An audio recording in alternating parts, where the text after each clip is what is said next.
Welcome to the Karen Kenney Show. Hey, you guys, welcome to the Karen Kenney Show. Oh my God, I'm still laughing. I'm still laughing from talking to my insane friends. All right, I'm gonna put this in context. First of all, hi, and we're back. Let me kind of ground myself. Oh my gosh. All right, for those of you who are watching the show, I just got back from the gym and I'm heading out for a run. But I just got done boxing with a couple of my friends. So I'm going to tell you the name of the show. And then I'm going to tell you the inspiration for the show. I'm going to tell you the story. And then kind of like the spiritual takeaway from this, like what I've been thinking about this whole funny story I'm going to tell you guys. But first of all, loyal listeners, thank you so much for being here. I love that you're here. And it is a delight. It is a delight to get to spend some time together, isn't it?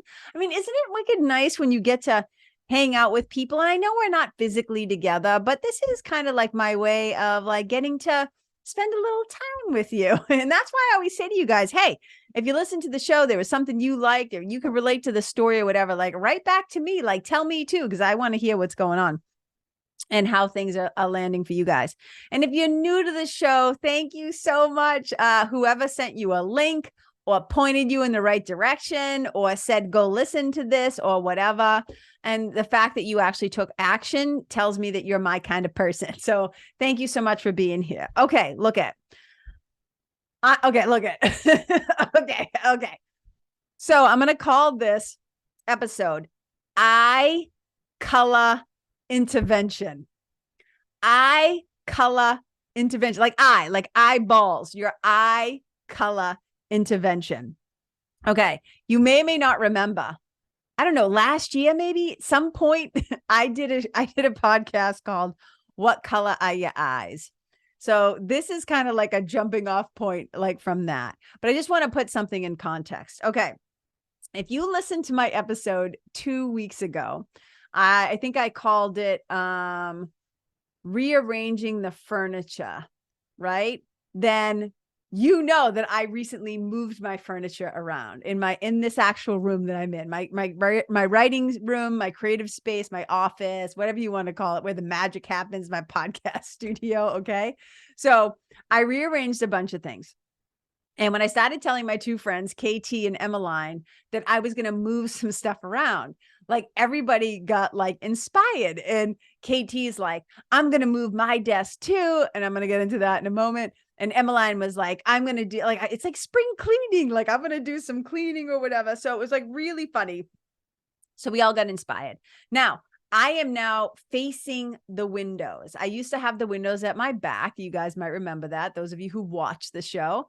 But now my desk faces the windows. I have two windows to my left and to my right in front of me. And then I have the skylights kind of behind me.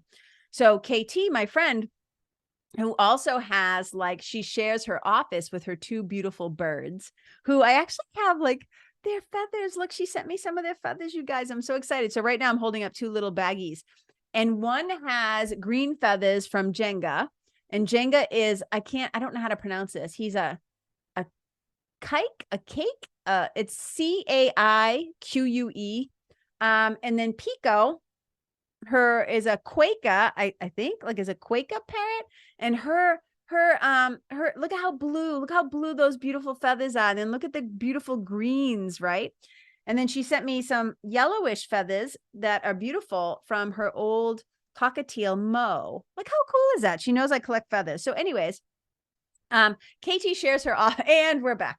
KT shares her office with her birds.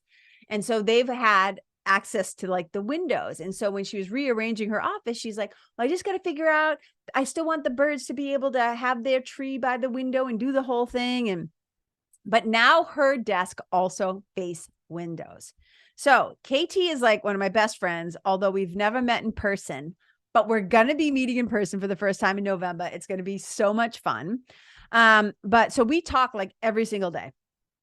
And so, but I've never seen her in person. That's the important part. I've never, ever seen her in person, only on like video or like whatever. So I now see her though, facing the window. So the light is coming in and it's hitting her face in a different way. And all of a sudden I kind of look at her and I go, wait a minute. What color are your eyes? I'm like, your eyes are beautiful. Like, how am I just kind of like seeing this? And she goes, my eyes are brown. And I immediately look at her like, what? Like, what are you telling me right now?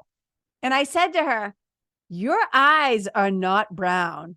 And she's like, what do you mean? Of course they are. They're like a shit brown. Like, they're like, and I was like, wait, what? I'm like, I'm looking at you right now and I'm telling you that your eyes are not brown. And I got to tell you, it was wicked funny for a couple of reasons. And if you listen to my previous episode, you know what I'm talking about. So you guys, those of you who are watching, right? Look at my eyes right now. My eyes are clearly not brown. Okay? My eyes are not brown. And why this is ridiculous that I'm even having to say this out loud is because I cannot tell you. I mean, I was probably in like late 40s. I don't know what happened. My whole life, I thought my eyes were brown. People told me my eyes were brown. I believed that my eyes were brown. I had brown on my license. Like my driver's license used to say that my eyes were brown. My eyes are wicked clearly hazel. In fact, they're more greenish than brown. And I don't know how it is.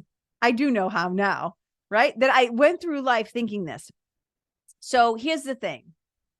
I understood KT's confusion, her resistance, and like, stay with me now. You might be like, what is this? What does this have to do with me? I'm going to make the point, but stay with me, right? Her resistance to this new information, her inability to at first accept this information, like total pushback, like just could not. And so I was doing everything that I knew how to do. I was like, hey, take that light on your desk, shine it in your eyes and take a picture. But she kept getting too much glare, right? She didn't believe me. I'm like, go stand in the sun, take a picture. And I was trying to get her to like, like take the picture in a very particular way so that she could really, really see the color of her eyes. And I'm like yelling at her. I'm like, you do not have brown eyes. And I said, and so her daughter ends up coming into the room. And I'm like, Ella, look at your mother's eyes right now. What color are they? I go, are they brown? And she's like, no, they're like hazel. I was like, exactly. And KT's like, no. And then I'm like, text your husband. We were laughing so hard. So she tells her daughter, text daddy and ask him what color my eyes are. He comes back and he says, brown? ? I'm like, oh my God, no. So here's the thing. It took over an hour of me taking side-by-side screenshots, showing her my eyes, showing her other hazel eyes, showing her eyes. And the fact that she's like, how did I get to be 47 years old and not know that my eyes are hazel? So we totally went through this whole thing and it was so hysterical. And then I said to her, what color are your brother's eyes? And I said, what color do you think your mother thinks your eyes are? She's like, I think if I asked my mom, she would say that they're brown. I was like, oh my God. And I said, send me a picture of your brother's eyes. And then at the same time, we both fly over to Facebook and we start scrounging through the pictures. But right at the top of his page, he had a picture of himself. And I cropped the picture. I blow up his eyes. And I was like, hey, do you think your brother knows that he also has hazel eyes? And she's like hysterically laughing. She goes, I think he thinks they're brown. So we reach out to him. We text message him. Guys, this is happening like at midnight my time, 10 o'clock at night her time. She texts him and she's like, so what color eyes do you think you have? And he writes back, I think I've always had brown eyes. I was like, oh my fucking God. So I literally start yelling at KT, obviously in a funny and friendly way.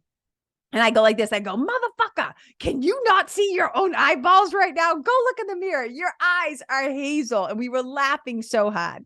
Now, when I first discovered that my eyes were hazel, I don't know what happened. I think it was because, you know what, when it happened, I think I'm remembering right now. There was this person that I met who did readings based off of your eyes. You know how sometimes like Ayurvedic doctors and different people can like have you stick out your tongue and they can look at your tongue and read your tongue for health things. There are people who can read your palms, right? Like look at the lines in your hands and read your palms. Or there's this person who does this thing, but they do it with eyes. So I had to take 2 very close-up pictures of my eyeballs.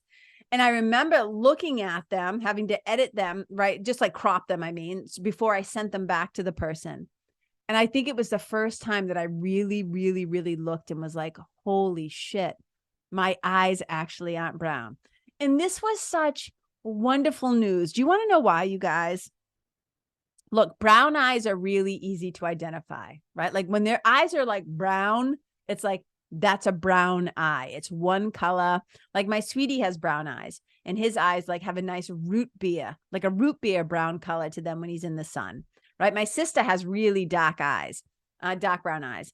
My Emmeline has beautiful brown eyes too. So all my beautiful brown eyed siblings, friends, love you. Okay. Blue eyes are usually pretty easy to identify, right? Like a lot of times people will be like, they're blue, they're grayish blue. And if you're listening to this podcast, I literally want you to write to me. I don't care if you DM me, email me, however you can, carrier pigeon, right? I want to see a picture of your eyes and I want you to tell me what color you think your eyes are. I have now become an eye color intervention specialist. So here's the thing. Blue eyes. Now people could maybe argue on the color or the shade of blue, but we look at a blue eye and we're like, that's a blue eye. Some people are like, I don't know, my eyes are a little more like gray than blue. Great. Green eyes, it's like, that's a green eye. Now here's the thing. Green eyes. So brown is the most common. Blue is the second most common. Hazel and green. So green is the rarest color of eyes, like true green eyes. And then hazel, it's like, I think it's only like, I want to say like around 8% or something like of that, of the population have hazel eyes. So, they're kind of more on a little bit more of the quote unquote rare color eyes. Okay. But blue and brown tend to be the most dominant. And there's we could get into the whole thing about like how eye color really blah, blah, blah, but that's not the point of this. Okay. So here's the thing. So my friend KT did not know that she had hazel eyes. Her brother, they're both like 50 and like 47 and did not know their whole life that their eyes were hazel and not brown. Because hazel eyes have a combination of like green and sometimes like brown and golden. They have golden sometimes in them, like golden flecks. Like mine right now, if you're looking at them, they're like green on the they have like a ring on the outside, then they're green, then they have some brown and some golden, right? And I also have some dots, some black dots in my eyes, like whatever. So we all have like these different things. So hazel colored eye people often think, for whatever reason, I don't know why, that they have brown eyes. So I totally did a color intervention on Katie and her brother last night. Here's why it matters. Because here's the spiritual takeaway. And I mean, in the point that I made about how it took me over an hour to help KT to really see what her eyes really were, why I wanted to talk about this today is because we so often as human beings come to believe things about ourselves, things that start very early in life.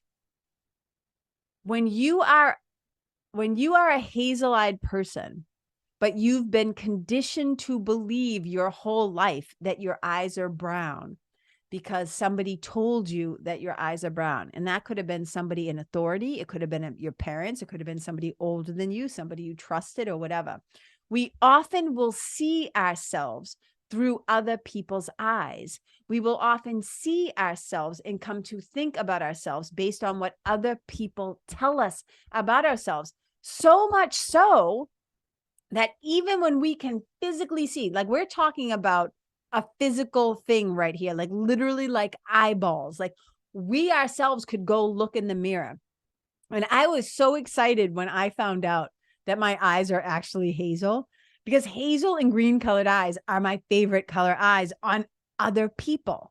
So when I found out that my eyes were hazel, because my biological father has brown eyes, my mother had hazel eyes. And my whole life, people have said to me, oh my God, you look exactly like your mother. You look exactly like your mother. And I was always bummed. Listen to this. I was always a little bummed that even though I have her hands, and I'm holding up my hands right now, you can see my hands. I have big palms, long fingers, right? People often comment on my hands, and I'm always like, oh, these are my mother's hands, right? I have my mother's feet. I have my mother's hands. Apparently, I have my mother's face, right? And I was always like, I wanted hazel eyes. Hello, you have them. But why didn't I know? Why did I myself put brown on my own license? How did I not know? How could I not see? And it's because so often we do not see ourselves clearly. Let me say that again. So often we do not see ourselves clearly. We have blind spots. And we don't just have blind spots, as I often say, to our bullshit. We often have blind spots to our own brilliance, to our own beauty, to our own belonging, like fill in the blank.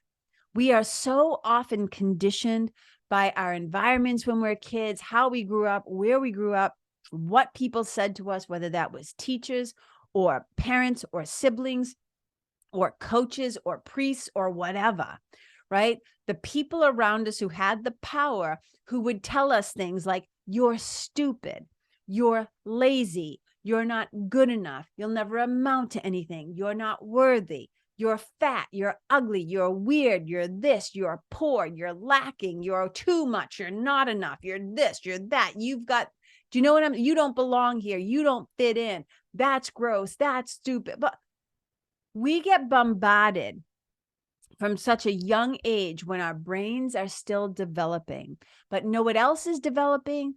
Our self-identity, our self-worth, our self-esteem. It is all being, because when we're little kids, you guys, and I'm telling you this as a hypnotist, I'm telling you this as a mentor and a coach and somebody who loves to learn about the brain and how we learn about ourselves. Why do people think what they think, believe what they believe, say what they say, do what they do? I'm fascinated by this human behavior and stuff, right? When kids are young, right, there's the different brainwave states. We've talked about them briefly before. Beta, when you're fully awake. Alpha, when you're kind of starting to drift into that like daydreamy like state, right? Theta, this is when we're highly hypnotizable, like highly suggestible when we're in alpha and theta. And then there's delta, and that's like when we're asleep. And when we're little kids, we are often in those highly suggestible states. This is why kids often have such great imaginations. They often daydream. They can pretend and make things up on the spot and make up games and all this stuff, because we're highly imaginative. And the imagination and color and sound and all that stuff, metaphor, right? Metaphor and similes and like all these things, the creative stuff, that is the realm of the subconscious. So if you tell a kid enough times, if they hear a thing about themselves enough times as a kid, they will start to believe it. And that's why so much of my work as a mentor, as a coach, right, as a hypnotist or whatever, is kind of going in and undoing, having to, first of all, like it took me over an hour to convince KT, like I could see her eyes.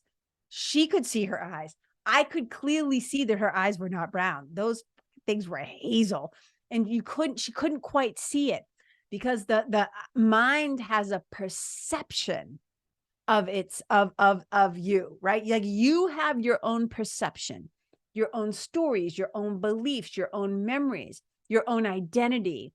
And when you identify as somebody with brown eyes, because it is really hard for whatever, again, like to even when you're looking right at it.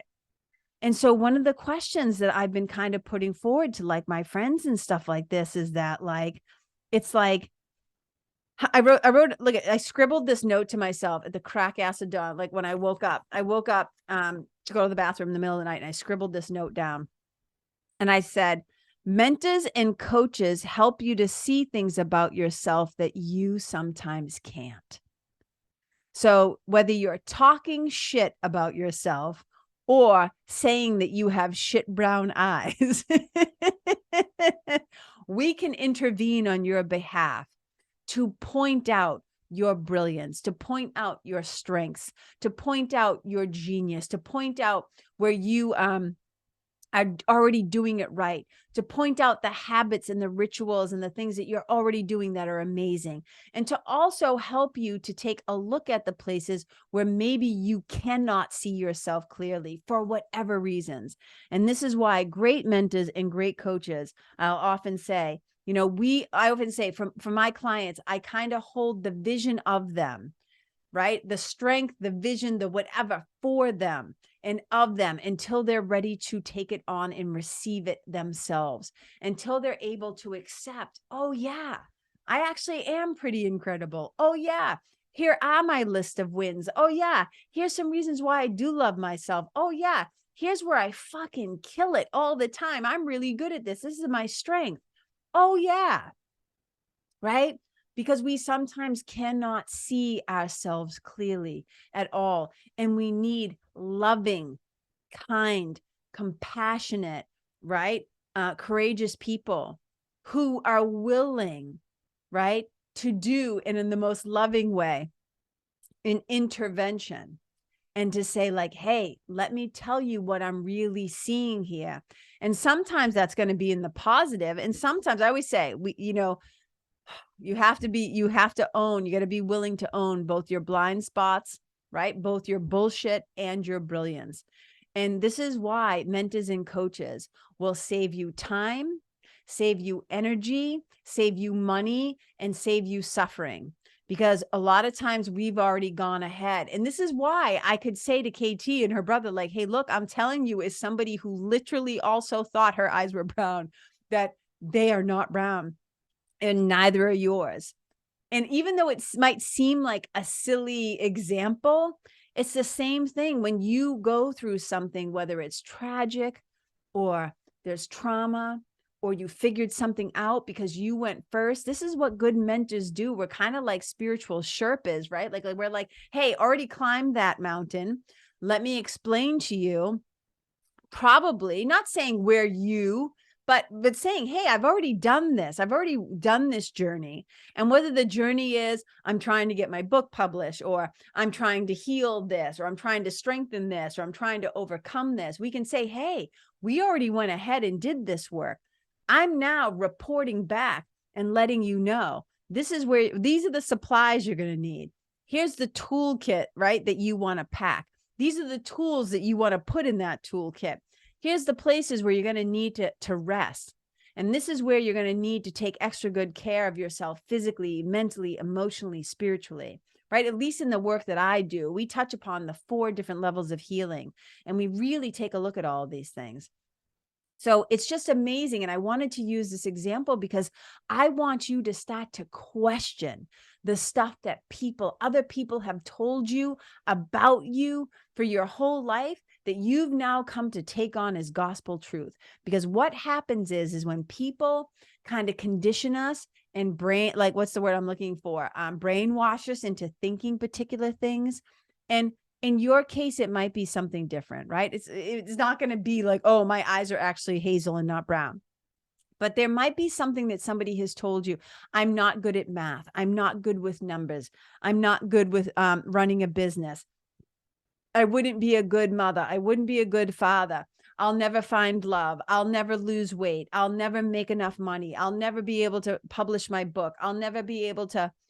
People will crush your dreams so fast because of their own inability to see, their own inability to champion other people, to cheerlead other people, to coach other people, to help other people rise up, to be lifted up because of their own scarcity, because of their own self-hatred, because of their own generational trauma, because of their own shit. And that stuff just rolls downhill until somebody is like, yeah, why do I think this? Why do I believe this? Why do I say that? Why do I do that?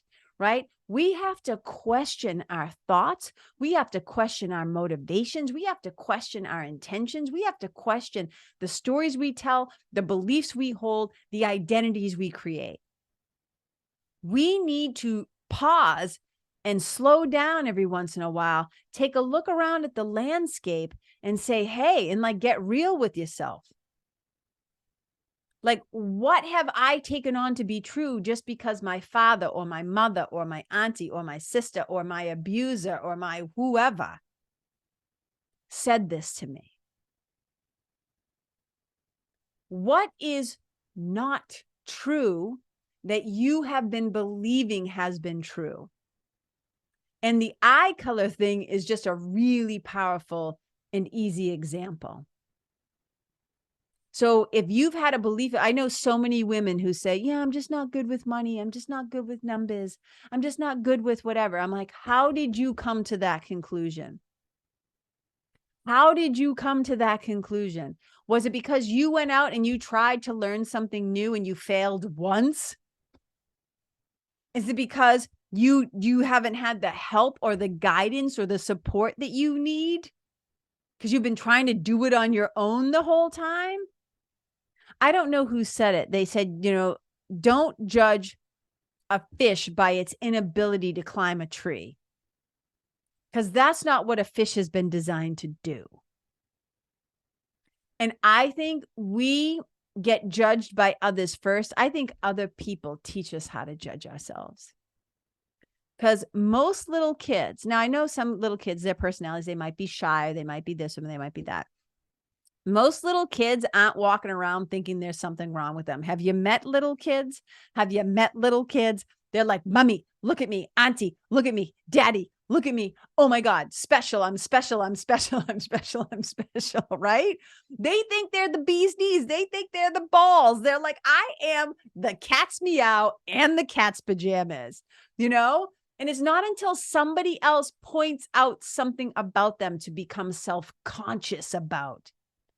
Because prior to that, they are just conscious of their own awesomeness. And then somebody outside of themselves makes a judgment and says something like, your ears are really big or too big. That's that word, too much or not enough. You're too sensitive. You're too loud. You're too fill in the blank. Double amen hands if you know what the fuck I'm talking about. How many times have you been told, I'll just speak for myself, that I'm too much of that and not enough of that? I am always going to be too much something for somebody and not enough something else for somebody else. You know what I mean?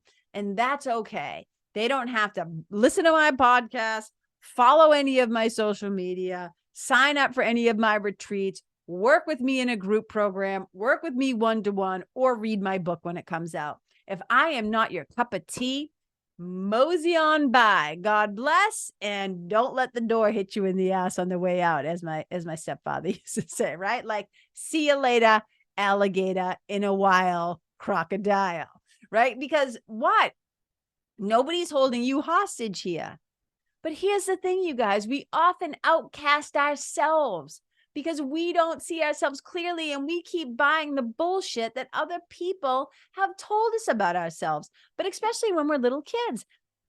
And that's why now in the work that I do with people, so much of this work, you guys have heard me say it 1,000 times.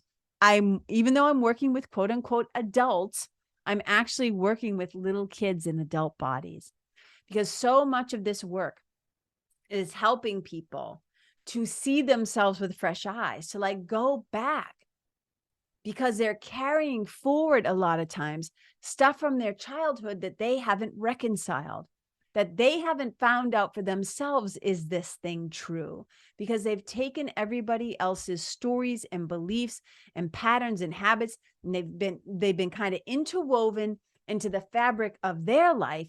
And a lot of times they end up thinking and believing things about themselves that aren't true. And they tell stories and they say things that are no longer true. And they do shit that is no longer congruent, coherent, or in alignment with who they truly are as an extension of the divine, as an extension of love itself, as an extension of their own awesomeness, because they've either lost sight of it or they never believed it to begin with, because they had a parent or guardian or wherever they grew up that did not do their damn job, because their job is to love the shit out of those kids, to create safety, to provide, right? To give that kid a great shot at coming up in the world with a sense of safety, security, and a sense of self.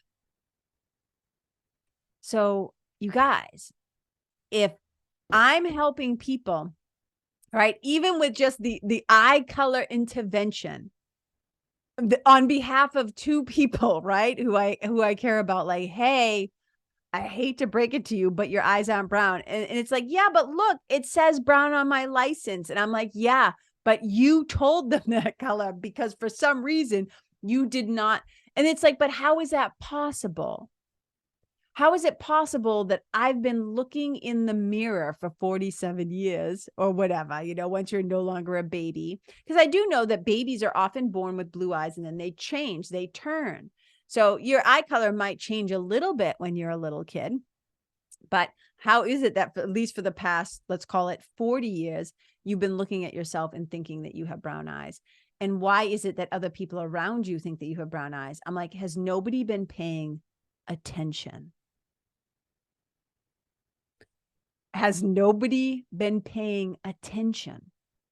Have you not been paying attention to what you actually look like, to your own eyeballs? And it's been kind of like, it's a little discombobulating when you first realize it. It's like, what the fuck was going on in my head?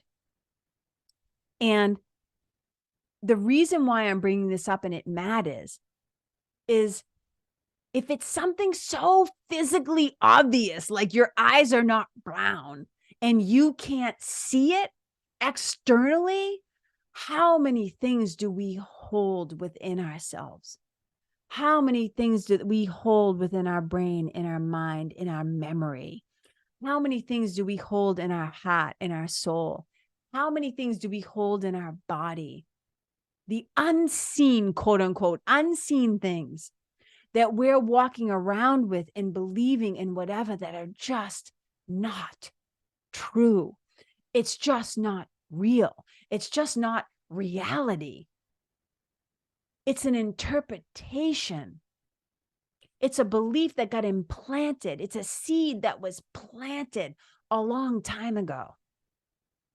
So you guys, one of the greatest calls that I say to my clients all the time, you have to be vigilant for the quality of your thoughts. You have to be vigilant for the quality of your words and speech. You have to be vigilant for the quality of your intentions, your attention, and your actions. And all of that requires you to slow down, pay attention, bear witness, question things. Critical thinking, yes, but also be curious. Be inquisitive. I'm like the chick of I'm like the person of 1,000 questions. Some people find it annoying. That's okay. I love that I'm curious. I love that I want to learn. I love that I'm curious about other people and animals and places and spaces and people who are creating things and reading things and listen. Like I'm a curious, I am so curious. So when I could see what I was like, and I'm like, this is the first time I'm kind of seeing your eyes in this light. You have beautiful eyes. And I was so tickled that my best friend, we both have hazel eyes. I was like, oh my God, how cool is that? And she's like, what? Could not see it. Because this is what the brain does. And this is how we know how powerful interpretation and identity is. I'm going to do a whole podcast on identity. Right? Because I think I'm going to title it, You Can't Outperform Your Identity. You cannot outperform your identity. And so if you're somebody who thinks, right? If you're somebody who thinks you have brown eyes, try to convince them otherwise, even when they can already see, they can see it, literally see it, but they can't see it. Can see it, right? Like literally, like you could look at it, but you can't see it.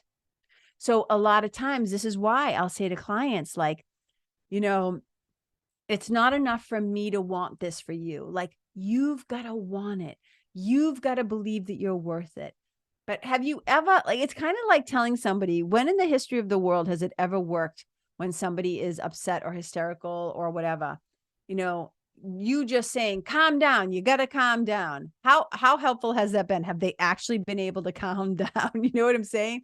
It's not just as easy sometimes as telling another person, but I love you, but you're worthy, but I see you.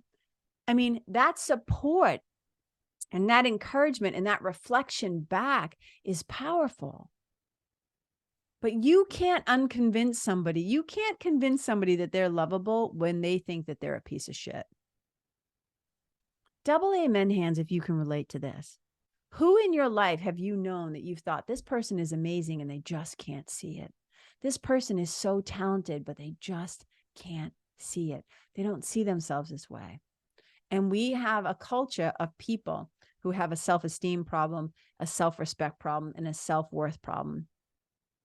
Think about it, self-confidence. So all these things, because they can't truly see their real self. But what they can see and what they can project is interpretations and judgments of other people's opinions and reflections of who they think that person is. So it's time to claim our authority, our agency, right? It's time to be like, I am the author of myself and my own story. And I'm not talking about saying your eyes are blue when they're clearly brown. I'm not talking about making up shit and trying to force things. I'm saying, though, we need to take a look at the beliefs that we hold, the stories that we tell, the identities that we create. We got to check in with those things from time to time because we change, we grow, we get better, we heal, we expand, we learn, we change, we transform, we transmute. So we got to check in every once in a while and say, is this thing still true? And what a delight sometimes when you become surprised, when you recognize, I always thought this was true, and I'm realizing it's not true. I am good with numbers. I am good with money. I can fall in love. I can make friends. I can start a business. I can write a book. I'm actually a really good chef. I'm actually really good with people. I'm actually a great podcast host. I'm actually really great at leading group events. I know how to create community. I know how to X, Y, and Z. You know what I'm saying? Because let me tell you something. I know a shit ton of people who are sitting on a shit ton of superpowers and they don't even know it because nobody has come into their world. They have not had maybe great parenting as a child or great teachers along the way. And they sure as shit don't have a loving, compassionate, direct and honest and coach or mentor who's going to empower them, who's going to help them to see themselves in a new light, so that they can do what they fucking came here to do. So you guys, I could talk about this all day, but the biggest thing I want to bring up is I am your intervention specialist, right? I am here to intervene on behalf of your greatness, on behalf of your brilliance. And yeah, we will take a little bit look at your bullshit too. But you guys, we can't be afraid of that. Because just because you have some bullshit, we all have some bullshit. We're all a little bit full of shit in some particular way. You know what I'm saying? And it's so helpful to have another person who can help you to look at those places that are challenging for you, or you might call them weaknesses or places where we need to build strength or to change. There's nothing wrong with that. That's called growth. This is what the human experience is about. Is growing and learning and accepting and laughing at our shenanigans, laughing at our clumsiness, laughing at the places we're like, oh my God, how did I think this or believe this or do this or what was I thinking, But being able to look at it through a loving lens, a non-judgmental lens. And instead of saying like, what was fucking wrong with me? We say, what have I learned from this? That's a whole other podcast. This is what I'm saying.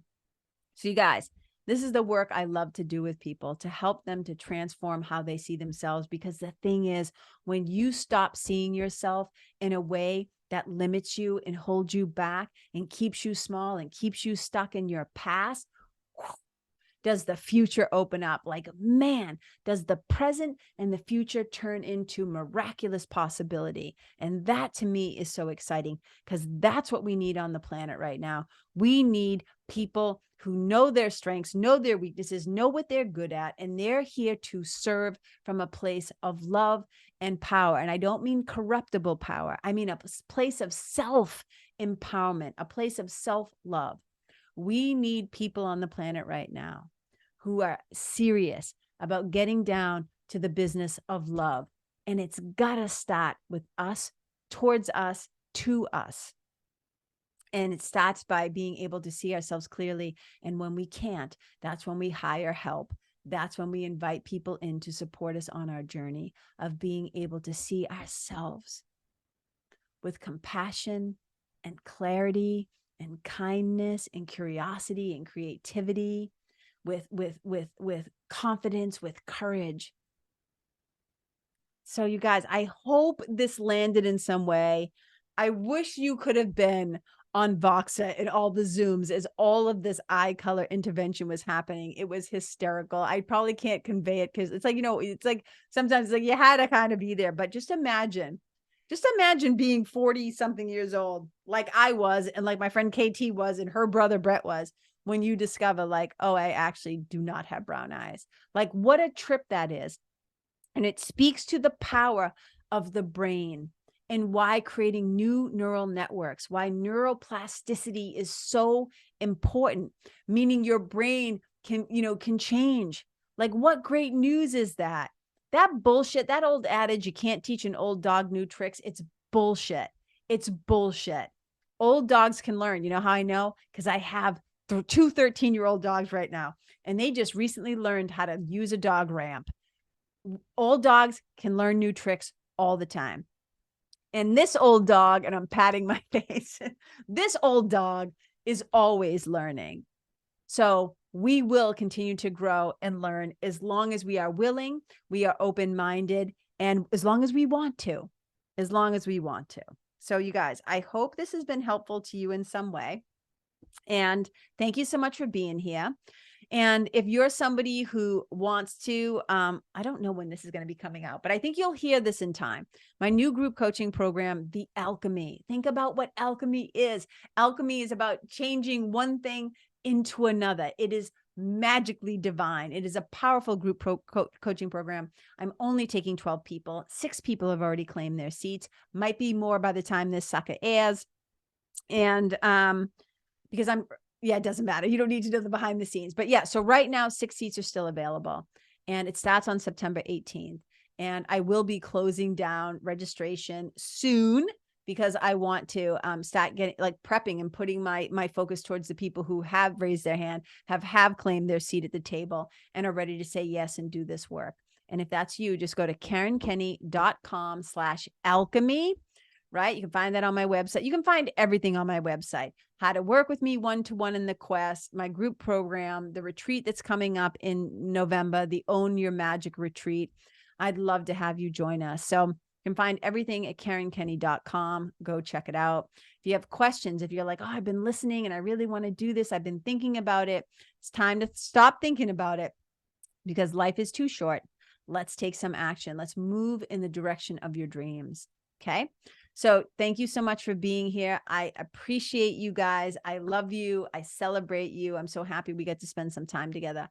Wherever you go, leave yourself, leave the animals, leave the environment, leave the other people better than how you found it. Wherever you go, may you be a blessing. Bye. Hey, you guys. guys, thank you so much for tuning in to this episode of the Karen Kenney Show. I super duper appreciate your time, friendship, and support. And look, if something that I shared from my heart today somehow landed in yours, I'd love to hear about it. So please tag me on Facebook or Instagram or IG stories or wherever the cool kids are hanging out these days, and let me know what your favorite part was or what you found most helpful. You can find me over at Karen Kenney Live. That's Karen, KenneYlive. And if you're digging what I'm saying and you want to hear more, I'd be wicked grateful if you could go to iTunes and subscribe and leave a review, because you guys, that's how you'll help me to keep spreading the love. And if you can think of someone that could benefit from hearing this episode, please share it with them. I'd also love to stay connected with you. So if the feeling is mutual, please go to KarenKenney.com/freebie and download my free guide to building your spiritual team. Until next time, my brothers and sisters, keep living in the fearless flow. Know that I see you, I appreciate you, and I love you. And wherever you go, may you be a blessing.